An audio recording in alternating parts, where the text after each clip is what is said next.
Kawasan Benteng Kuto Besak dalam waktu dekat akan dijadikan destinasi wisata dan diubah menjadi kampung tua wisata Kuto Besak.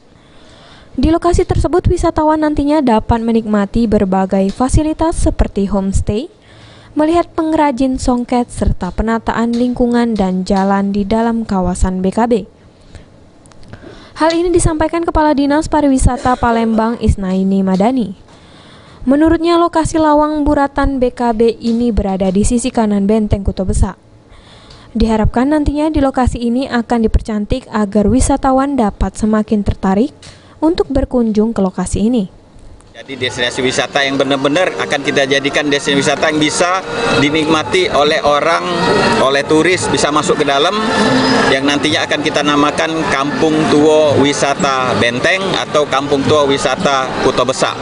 Banyak sekali PR, banyak sekali program yang akan kita terapkan di dalam, menjadikan beberapa rumah menjadi homestay, penataan jalan, lingkungan, kemudian bangunan, kemudian juga ada beberapa rumah akan kita jadikan showcase pengrajin, ya. Kemudian juga akan kita jadikan beberapa spot menjadi kuliner, spot kuliner dan spot souvenir. Dan juga di belakang kita ada yang namanya Lawang Borotan dengan sejarahnya yang sangat tinggi, akan kita tata, minimal nanti akan menjadi ajang tempat selfie.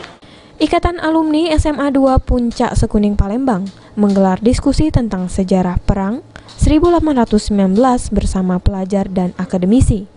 Pengamat sejarah Palembang, Andi Syarifuddin menjelaskan, dalam sejarahnya lawang buratan BKB ini salah satu pintu khusus yang digunakan untuk keadaan darurat. Ia berharap di lokasi ini dapat dilestarikan dan dipercantik sehingga dapat menarik minat wisatawan untuk berkunjung ke BKB. Semacam pintu khusus, ya, tidak untuk umum atau untuk hanya digunakan untuk keadaan darurat misalnya. Itu namanya lawang burotan. Burotan itu ada dua, masing-masing di sebelah kanan dan kiri, baik Subang Hilir maupun Subang Ulu. Daerah sebelahnya itu, ya, dari timur dan barat. Nah, yang masih tersisa sejak berdirinya keraton ini kan tahun 1780 oleh Sultan Muhammad Bahodin, hanya tinggal tersisa yang sekarang ini. Julius Lumban Gaul, PAL TV.